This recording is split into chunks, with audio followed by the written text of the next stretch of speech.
Everyone, welcome back to SSC Vidya channel. आज हम लोग सेट 2 करने जा रहे हैं सारे इंपॉर्टेंट क्वेश्चंस के।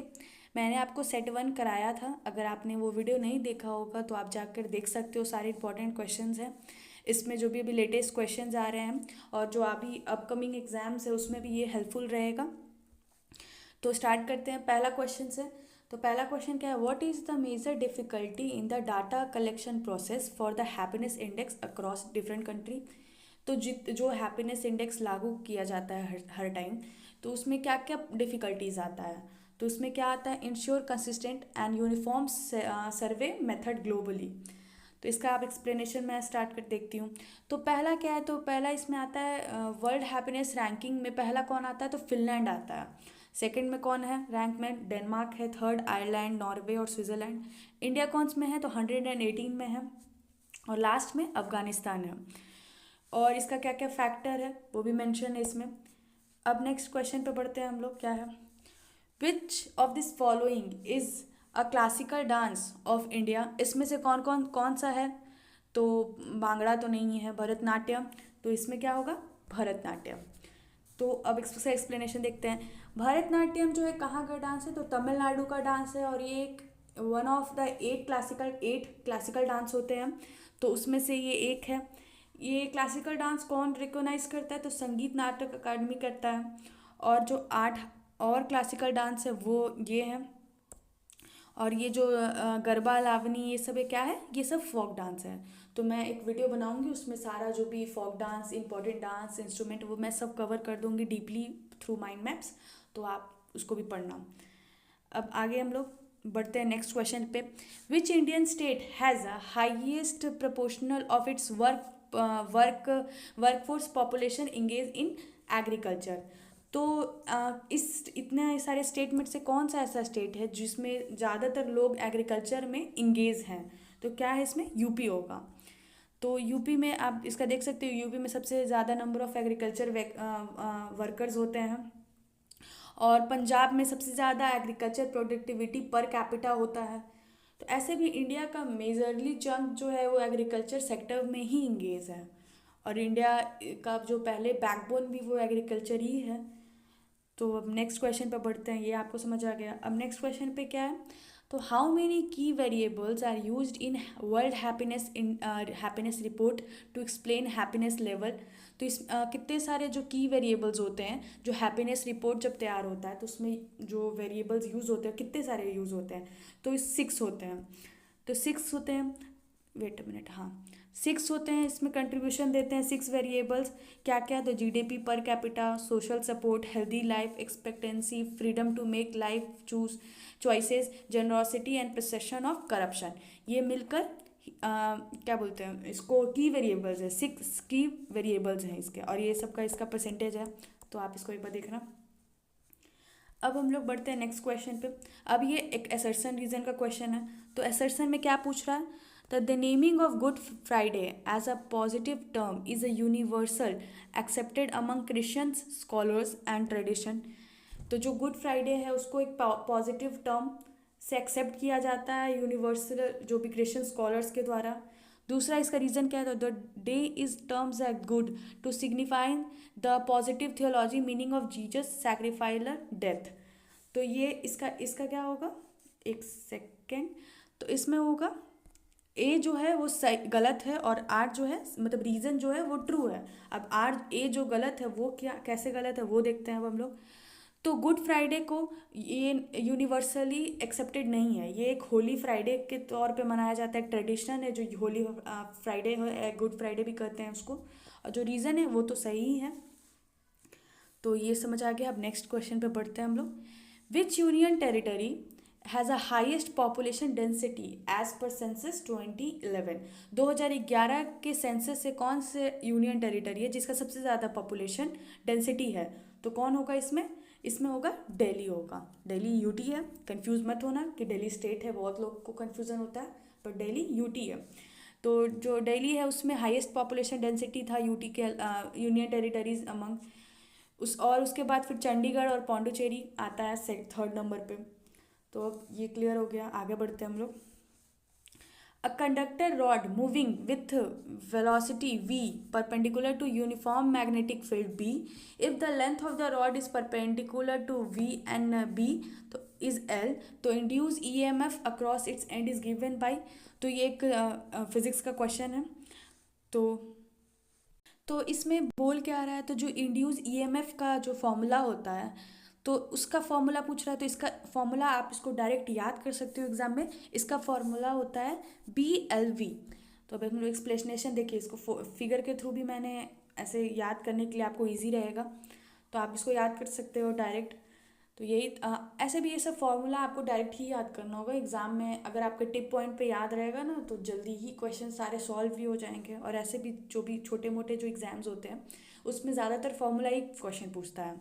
और इस बार फिजिक्स से क्वेश्चन आ रहे हैं, CHSL के एग्जाम में भी क्वेश्चन आए थे, तो फिजिक्स पर भी आप लोग ध्यान देना। तो अब हम लोग नेक्स्ट क्वेश्चन पर पढ़ते हैं। What is the primary goal of BIMSTEC free trade area. तो जो प्राइमरी गोल क्या है बिम्बिस्टिक का फ्री ट्रेड एरिया का, तो इसका है तो to reduce trade barrier and enhance economic cooperation. तो इसका जो प्राइमरी गोल क्या होता है बिम्बिस्टिक का, तो जो ट्रेड बैरियर्स लगे हुए हैं बहुत सारे कंट्रीज़ में, जो भी ट्रेड बैरियर्स होते हैं उसको रिड्यूस करना, और जो इकोनॉमिकल कॉपरेशन है उसको इन्हेंस करना, उसको और आगे बढ़ाना। तो इसका है, अब इसका और एक्सप्लेनेशन हम लोग देखते हैं। तो बिम्बिस्टिक में कौन कौन से कंट्री आता है, तो बांग्लादेश है, श्रीलंका है, इंडिया है, नेपाल है, भूटान है, थाईलैंड है और म्यांमार है। मैंने आपको बताया ये प्रमोट करता है ट्रेड और इन्वेस्टमेंट, टैरिफ को कम करता है, जो भी नॉन टैरिफ्स बॉर्डर्स हैं बैरियर्स हैं उसको और बढ़ाता है, कंट्रीज़ है इसमें। तो ये इंपॉर्टेंट है क्वेश्चन। उसके बाद नेक्स्ट क्वेश्चन पर बढ़ते हैं आगे। Which Indian space mission marks the successful launch of 104 satellite in a single mission।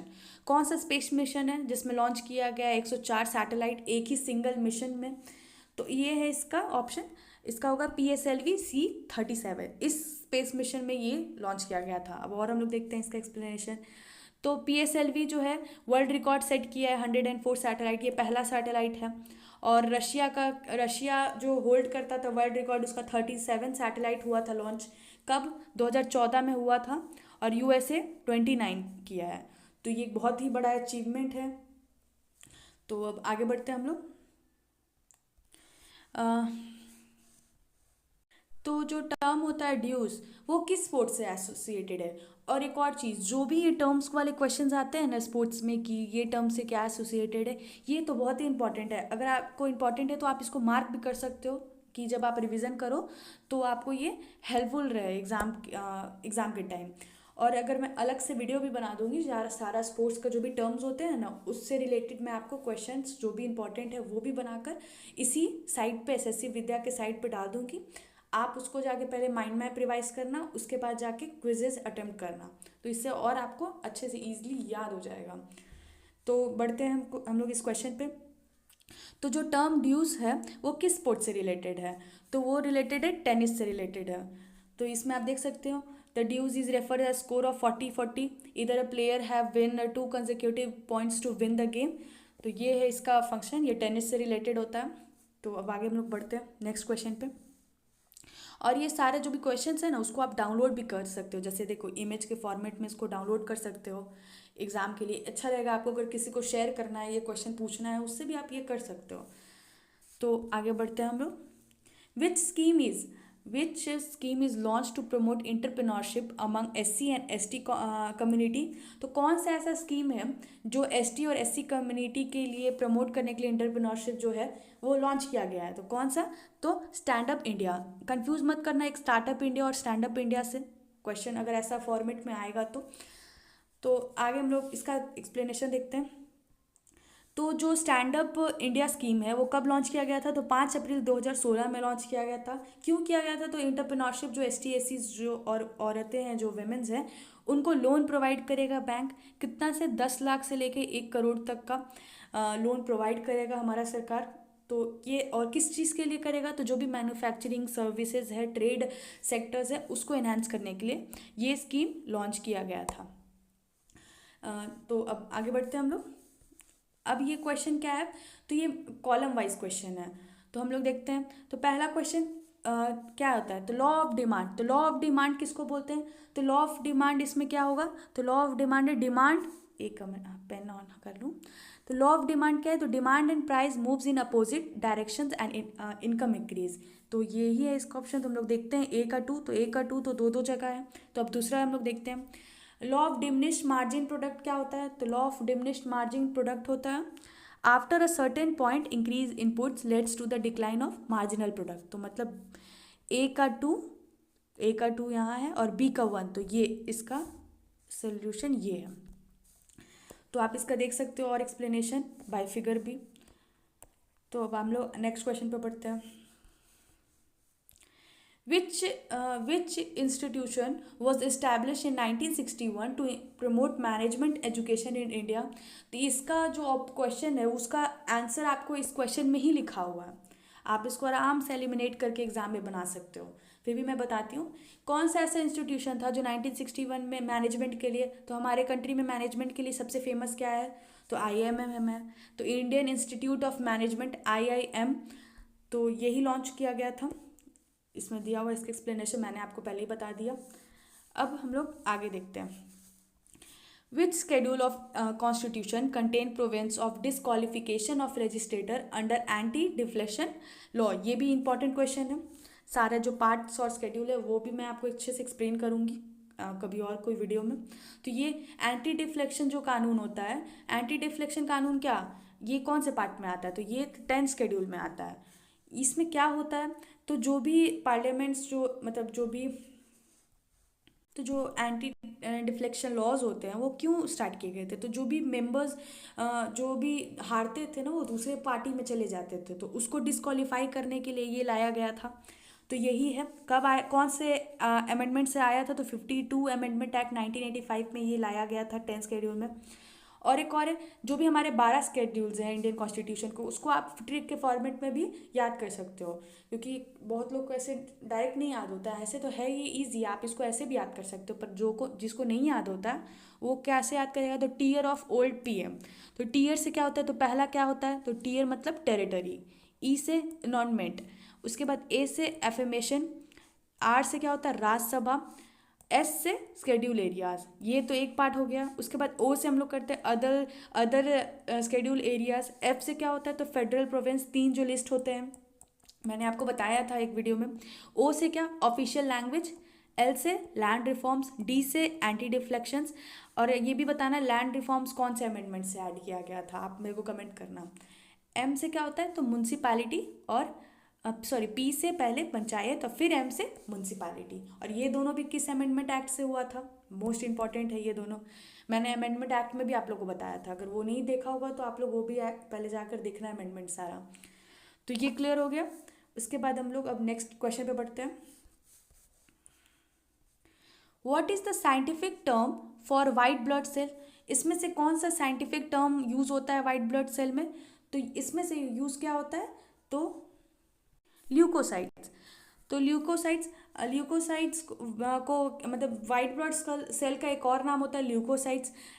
Red blood cell को क्या बोलते हैं, एरिथ्रोसाइट्स। प्लेटलेट्स को थ्रोम्बोसाइट्स और वाइट ब्लड सेल को ल्यूकोसाइट्स। ये तीनों का आप लोग इसका साइंटिफिक नेम याद रख लेना, इजी है, याद हो जाएगा आपको। तो leukocytes white blood cells are the cell to immune system that defends the body against infections and foreign material. जो भी हम लोग जैसे बॉडी कभी जैसे फीवर होता है जो लोग को, तो उस टाइम सबसे ज़्यादा एक्टिवेट कौन होता है, वाइट ब्लड सेल होता है। वो हमारे जो भी अटैक्स करते हैं वायरसेस बैक्टीरिया, उससे इम्यून करता है, हम लोग उससे प्रोटेक्ट करता है। ये कहाँ प्रोड्यूस होते हैं, तो बोन मैरो में होता है, including neutrophils, lymphocytes, monocytes, eosinophils and basophils. तो ये था बायो का क्वेश्चंस। बायो इंपॉर्टेंट है, वेटेज है इसका SSC एग्जाम में, तो ये इसको आप लोग स्टार मार्क कर देना इंपॉर्टेंट क्वेश्चन को। अब हम लोग नेक्स्ट क्वेश्चन पे बढ़ते हैं। Which force governs the motion of planet, stars and Galaxy? तो ये तो इजी क्वेश्चन है। कौन सा फोर्स है जो सबको गवर्न करता है, ग्रेविटेशनल फोर्स। इसका आप लोग एक्सप्लेनेशन देखना, ये तो इजी है। ग्रेविटेशनल फोर्स एक यूनिवर्सल फोर्स होता है जो सारे मैटर्स को अपने एक दूसरे में अट्रैक्ट करके रखता है। तो ये था इसका। आगे बढ़ते हैं हम लोग। तो कौन सा इस प्रिंसिपल विच प्रिंसिपल ऑफ एक मिनट, हाँ, which principle of digital personal data protection act 2023 ensures that the entities collecting personal data must be obtain explicit consent from individual. तो जो data digital personal data protection act आया था 2023 में, तो क्या प्रिंसिपल इंश्योर करता है जो भी डेटास कलेक्ट हो रहे हैं तो वो एक कंसल्ट, जो भी इंडिविजुअल का डेटा कलेक्ट हो रहा है वो उसके कंसल्ट पे हो। तो इसमें से कौन प्रिंसिपल है, तो नोटिस एंड चॉइस फ्रेमवर्क। तो इसमें एक सेकंड, हाँ एक्सप्लेन करती हूँ आपको। नोटिस एंड चॉइस फ्रेमवर्क है, क्या है, कोर प्रिंसिपल है इस एक्ट का। क्या मैंडेट करता है, जो भी कंपनीज हैं वो सब क्लियर और डिटेल नोटिस दें यूज़र को, जो भी उसका डेटा कलेक्ट किया जा रहा है। जैसे हम लोग ऑनलाइन साइट पर बहुत सारा अपना पर्सनल डेटा डालते हैं ना, तो वो यही है। तो वो एक कंसल्ट होगा, उसको एक सिक्योर फॉर्म में आपको उसको रखना होगा। विदाउट कंसल्ट आप उसको कुछ भी इधर से उधर नहीं कर सकते हो इंडिविजुअल का। तो ये इसका एक्सप्लेनेशन था। अब हम लोग नेक्स्ट क्वेश्चन पे पढ़ते हैं। तो इसका और नेक्स्ट क्वेश्चन क्या है, तो the law of diminishing marginal utility states that as a consumer consume more and more unit of commodity. तो ये लॉ जो है ये स्टेट क्या करता है, marginal utility derive from each additional unit decrease. तो हम लोग इसका एक्सप्लेनेशन देखते हैं, इसका क्या कैसे क्या होता है वो समझाते हैं आपको मैं। तो law of diminishing marginal utility क्या होता है, तो आप इसको पिक्चर के फॉर्मेट में आप इसको एक्सप्लेन कर सकते हैं, देख सकते हैं। फिर भी मैं समझाती हूँ आपको कि अगर it state that as a person consume more unit of the good, the satisfaction और utility gain from consuming each additional unit of good eventually decline consuming consumption for other good is constant. तो अगर आप जैसे इसमें होता है eating more और something makes you less happy times और first bite is the best. अगर कोई भी चीज़ आप पहले खाते हो तो आपको कितना अच्छा लगता है, आप अगर आइसक्रीम खा रहे हो तो वो चीज़ आपको बहुत टेस्टी लगता है, आप इंजॉय करते हो। पर फिर आप धीरे धीरे धीरे धीरे धीरे और कंज्यूम करते जाते हो तो वो बहुत हैवी हो जाता है। तो उसके बाद आपको वो चीज़ का इंटरेस्ट ख़त्म हो जाता है। फिर आपको जो फर्स्ट बाइट में इंजॉयमेंट मिला था वो लास्ट बाइट में आपको आपके स्टमक पेन होने लगता है, माइंड में दर्द होने स्टार्ट हो जाता है। तो यही है उसका एक्सप्लेनेशन। तो अगर आपको ये ऐसे फॉर्मेट में समझ नहीं आता है तो आप इसको फिगर के फॉर्मेट में भी समझ सकते हो। स्पेशली इकोनॉमिक्स में तो फिगर ही इजी होता है समझने के लिए, क्योंकि उसमें बहुत ही इकोनॉमिक टर्म्स यूज होते हैं।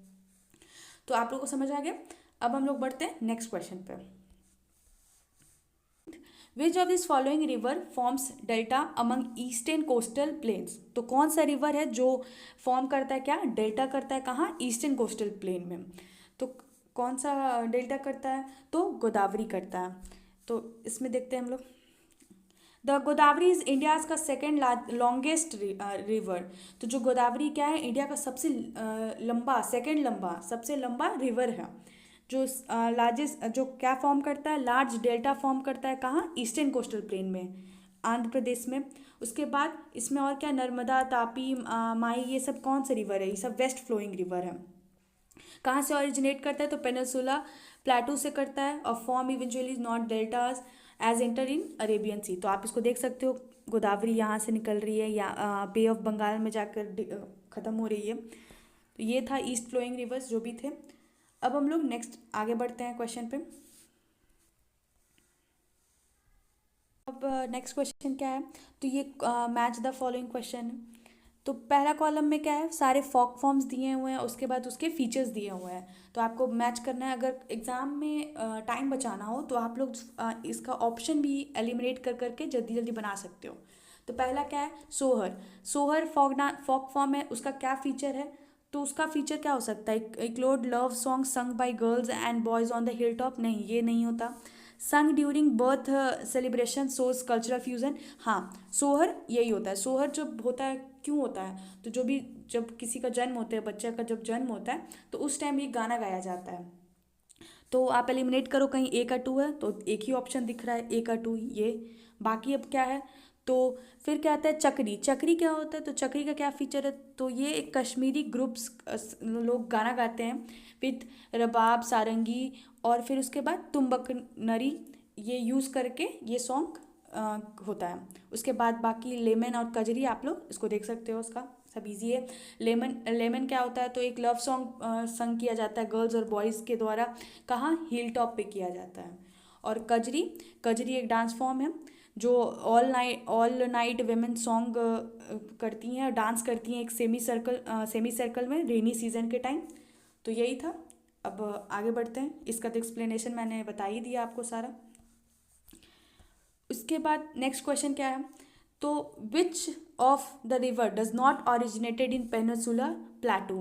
तो इसमें से कौन सा रिवर है जो पेनिनसुलर प्लेटू में ऑरिजिनेट नहीं करता है, तो इसमें से होगा गंगा। तो गंगा गंगा जो है ऑरिजिनेट किससे करता है, तो गंगोत्री ग्लेशियर से करता है हिमालयाज में, उत्तराखंड रीजन में। और गोदावरी, कृष्णा और कावेरी जो है पेनिनसुलर रिवर जो है मेजर पार्ट है उसका, कहाँ से ऑरिजिनेट करता है, तो वेस्टर्न घाट से in Deccan plateau, originated from western Ghats in Deccan plateau. तो इसमें होगा, इसका सोल्यूशन क्या होगा, गंगा होगा। उसके बाद आता है नेक्स्ट क्वेश्चन, हिस्ट्री का क्वेश्चन है। Which Rajput ruler defeated Mohammad Ghori in the first battle of Tarain. दो ही बैटल हुआ था, फर्स्ट बैटल ऑफ टेरेन, एक है सेकंड बैटल ऑफ टेरेन। ये तो इंपॉर्टेंट क्वेश्चन है, आपको इसको स्टार मार्क करना चाहिए। तो कौन है, पृथ्वीराज चौहान। उन्होंने डिफीट किया था मोहम्मद गौरी को बैटल में 1192 में। और सेकंड बैटल कब हुआ था, जस्ट उसके बाद ही हुआ था। पहला बैटल में मोहम्मद क्या बोलते हैं, पृथ्वीराज चौहान जीत गए थे, और दूसरे बैटल में वो हार चुके थे। तो Prithviraj Chauhan is a king of Chauhan dynasty. Chauhan dynasty के किंग थे, कहाँ, अजमेर और दिल्ली में रूल करते थे। उन्होंने गौरी को हराया था, मोहम्मद गौरी को, कौन से बैटल में, तो बैटल ऑफ दरेन में किया था। आज के टाइम वो कहाँ, हरियाणा में है वो। तो अब बढ़ते हैं नेक्स्ट क्वेश्चन पे। Which of the Mughal emperor used a Deccan campaign against Maratha to spend significant time in region। तो कौन सा ऐसा मुगल रूलर था, ऐसे भी जो भी डक्कन का फाइट हुआ था वो सिर्फ ज़्यादातर एक ही रूलर किया था, और वो कौन से मराठा किंग को डिफीट करने के लिए बहुत ही वो एक्साइटेड था, पर वो कभी हरा नहीं पाया। जब तक उनका डेथ हो गया वो तब तक नहीं हरा पाया। तो कौन है, तो औरंगजेब। तो औरंगजेब ने अपना लाइफ का 26 ईयर दिया था, डक्कन रीजन में स्पेंड किया था। Military campaigns against Maratha king कौन, शिवाजी, छत्रपति शिवाजी महाराज को डिफीट करने के लिए उसने कितना साल लिया, 26, तब भी वो नहीं कर पाए। तो ये था इसका, औरंगजेब होगा इसका आंसर। अब हम लोग नेक्स्ट क्वेश्चन पे बढ़ते हैं। Who was the founder of Maurya empire. Most easy question, Chandragupta Maurya. इनको हेल्प कौन किए थे, तो कौटिल्य ने किया था। कौटिल्य का एक और कौन कौन सा नेम था और कौन बुक था वो आप बताना मेरे को कमेंट करके। तो ये तो इजी है। चंद्रगुप्त मौर्य थे जो चाणक्य ने उनको हेल्प किया था मौर्यन एम्पायर को फॉर्म करने के लिए। कब, तो 322 BCE। आप ये बताएं BCE याद करना, क्योंकि इस साल का CHSL का जो एग्ज़ाम हुआ था उसमें क्वेश्चन आया था बुद्धिज़्म से रिलेटेड, कि गौतम बुद्ध का बर्थ कब हुआ था।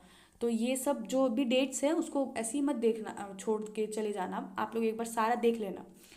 तो ये किसको ओवरथ्रो किया था, तो नंदा डायनेस्टी उस टाइम रूल कर रहा था, तो उसको हराया था, हटाया था उस पोस्ट से। और ये इस्टेब्लिश किया था one of the largest empire in the ancient time. तो अब हम लोग आगे बढ़ते हैं नेक्स्ट क्वेश्चन पे। ये लास्ट क्वेश्चन है, देखते हैं लास्ट क्वेश्चन क्या है। तो what is the term for the shift of the worker from agriculture to industries and service. तो कौन सा टर्म यूज होता है जो भी वर्कर एग्रीकल्चर से शिफ्ट हो जाते हैं, किसमें, इंडस्ट्रीज और सर्विसेज में। तो इसमें से कौन टर्म यूज होता है, तो इसमें होता है ऑक्यूपेशनल डाइवर्सिफिकेशन।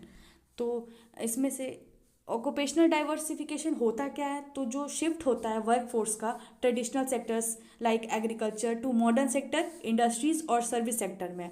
मतलब प्राइमरी सेक्टर, एक तरह से मतलब प्राइमरी सेक्टर से शिफ्ट होकर सेकेंडरी और टर्सरी सेक्टर में जो भी लोग जाते हैं, वर्कर्स जाते हैं, उसको क्या बोलते हैं, तो ऑक्यूपेशनल डाइवर्सिफिकेशन कहते हैं।